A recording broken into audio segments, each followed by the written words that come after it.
et messieurs, bonjour. L'idée d'un boycott de la présidentielle du 24 février 2019 taraude l'esprit d'une partie de l'opposition, plus précisément certains membres du collectif des 25 candidats dénommés C25. Et selon Sud Quotidien, c'est dans un journal de la place a cité Omar Sarr, secrétaire national adjoint du Parti démocratique sénégalais, le candidat de Sonko président, et ces derniers auraient préconisé des concertations de l'opposition sur la question afin de prendre une position commune. Et la dite idée de boycott aurait été émise lors d'une rencontre du collectif des 25 candidats. Et nos confrères de Sud Quotidien de se demander si une telle idée peut bien prospérer au moment où certains candidats à la candidature qui ont passé le filtre du parrainage déroulent des stratégies pour se faire une place au soleil. La question a été posée au docteur Maurice Soudieck-Dione, et l'enseignant-chercheur à l'université Gaston Berger de Saint-Louis trouve que le boycott de la prochaine élection présidentielle par certains membres de l'opposition ne semble pas pertinent. Maurice Soudieck-Dione évoque plusieurs raisons pour expliquer pourquoi le boycott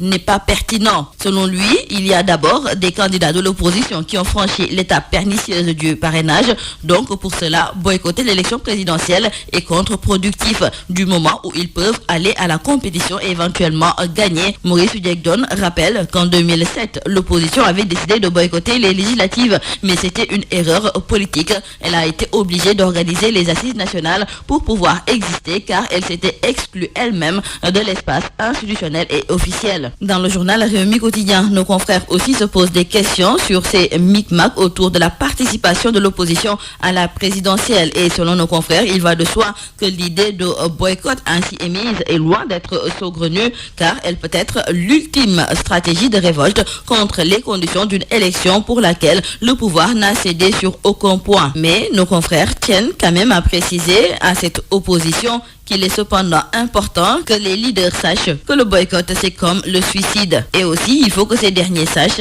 que s'ils venaient à boycotter la présidentielle, cela n'empêcherait pas à Macky de dormir mieux. Selon nos confrères de Rewmi Quotidien, il va s'en féliciter et profiter de cette aubaine pour commencer son second mandat. En réalité, concluent nos confrères de Rewmi Quotidien, le suicide comme le boycott est une démission, une forme de lâcheté qui fait que la personne réchigne à faire face à la situation. Toujours concernant la présidentielle de février 2019, rien n'est encore sûr que Khalifa Sall va y participer. En tout cas, nos confrères du journal Enquête nous indiquent que les partisans de l'ancien maire de Dakar fondent leur ultime espoir sur l'introduction d'un rabat d'arrêt. Mais cependant, ces derniers risquent de voir leur chance s'envoler. En effet, le Conseil constitutionnel va publier la liste des candidats au plus tard le 20 janvier, tandis que la Cour suprême a au moins jusqu'au 3 février pour procéder à la notification de sa décision, sans laquelle le rabat ne peut être introduit. Nos confrères du quotidien Le Soleil aujourd'hui nous fournissent aujourd'hui une lecture du parrainage. Et retenons entre autres avec nos confrères qu'une base politique est indispensable pour briguer les suffrages des Sénégalais.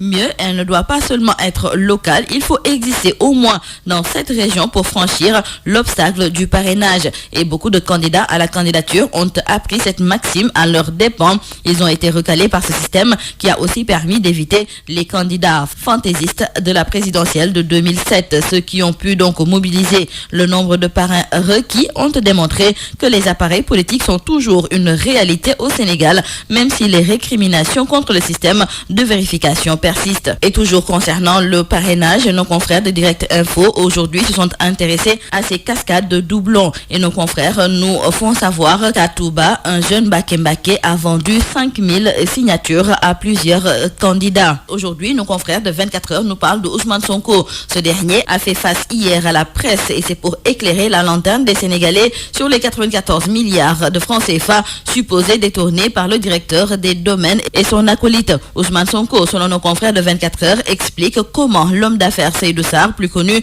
sous le nom de Taïrou, en complicité avec Mamour Diallo, se sont tapés plus de 94 milliards de francs CFA sur le dos du contribuable sénégalais. Dans le journal Les Échos, nos confrères nous indiquent donc que le tollé autour de l'affaire du présumé détournement de 94 milliards de francs CFA révélé par Ousmane Sonko a fait donc sortir son parti de son silence. Et justement, toujours à propos d'Ousmane Sonko, nos confrères du journal Les Échos nous indiquent que ce dernier a été cité par une consoeur établie à Londres dans des liens dangereux avec la société de pétrole Tullow Oil, recalée à l'époque par Wade au profit de Petrotim dans le contrat de Rufisque Offshore Profond. Et selon la consoeur spécialiste des questions question pétrolière, Michel Damsen, la compagnie pétrolière a ciblé Ousmane Sonko pour l'aider dans sa communication en échange d'une forte somme d'argent. Une information que confirme le directeur financier de Tullow Oil dans une note confidentielle. Pour ce qui est de Karim Meïssa Wade, retournons avec nos confrères du journal Vox Populi que l'État du Sénégal a saisi Interpol pour obtenir une notice bleue à l'encontre de ce dernier. Et nos confrères du quotidien L'As d'ajouter que Karim Wade risque d'être arrêté et conduit manu militari en prison